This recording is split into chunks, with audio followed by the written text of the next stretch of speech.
I'm Cluley, and for the last 25 years I've been fighting cyber criminals, hackers, virus writers and other bad guys on the internet.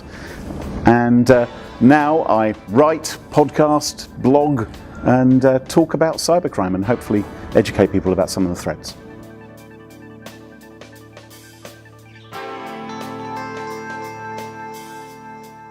Graham, you're 25 plus years in the industry. Has it left you optimistic or pessimistic? Well, I think it's a mixture really. I think suddenly the scale of the problem has increased so much. What we have now is a conveyor belt of organised cybercrime working at a commercial level we've never seen before. They've become very, very professional. And that point of view is quite pessimistic. However, I like to be optimistic as well, and I think more and more people are getting clued up about the threat. I think more businesses are defending themselves, and even the average man in the street now understands phrases like identity theft, which previously probably sounded like a science fiction concept. So I think people are getting clued up. So I like to be a little bit positive. And businesses, do you think that businesses are getting more clued up? And what about SMEs? Are they struggling more than most? I think businesses have to get more clued up, otherwise they simply won't survive, because they will get hacked, they will get breached, the damage done to their reputation may be unrecoverable.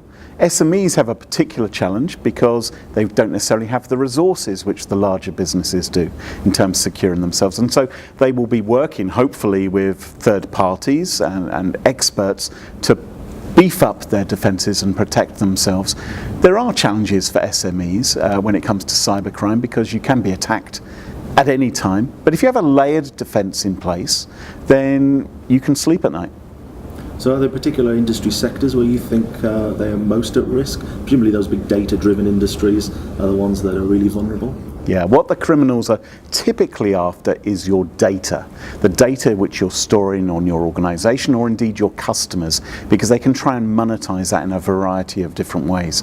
But it's also possible that you might be providing services to other companies, and a cyber criminal may view you as the soft underbelly through which they can get in to target their real victims. They might come in through you. So whatever kind of business you're in, there's the potential that you could be targeted.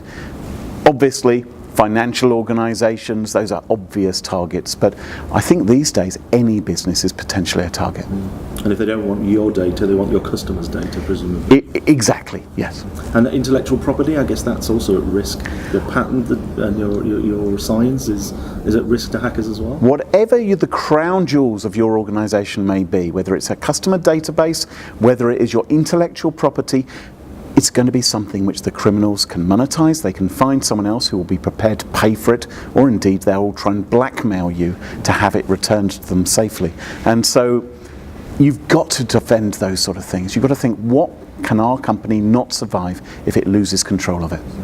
So do you see a role for organisations like BSI producing standards in the area of cybersecurity? I think it's becoming ever more important to have standards, and because that's one of the ways in which companies can differentiate themselves. They can show to their customers and their partners that they are taking security seriously, that they are trying to improve and have a certain level of protection in place, and so standards play a really important part of that. And what's your advice to BSI about what areas that we could focus on to produce the right standards for businesses? I think that there are standards in terms of best practices of your staff and how they're behaving, because often cybercrime is assisted by a human weakness, so we can help people there. The defense of data through things like encryption and the safe transmission of communications. And also, if you're working in an area like, for instance, IoT, the Internet of Things, a lot of devices being made right now which haven't necessarily considered security properly. And so that's somewhere where standards can really make you raise your game. And these are in every sense global issues, so presumably there's an absolute need here for an international consensus. There really is. I mean, the hackers, they're working without boundaries. They don't care where you are based in the world, and they can be attacking you from anywhere in the world. And so we have to up our game as well. We have to work internationally, we have to cooperate, and we have to share our standards and make sure that we're all working to the same high level. So I think that's an important way in which we can beef up our defences in order to have any hope to fight off the threat going forward. So business leaders tuning in, what's your advice about the 3 must-do things for them to be aware of cyber threats? I think train your staff. raise the awareness amongst the staff of the threats and the things which they need to look out for, including the insider threats as well. It's not just external hackers, that sometimes you might have a rogue employee or someone coming into your building.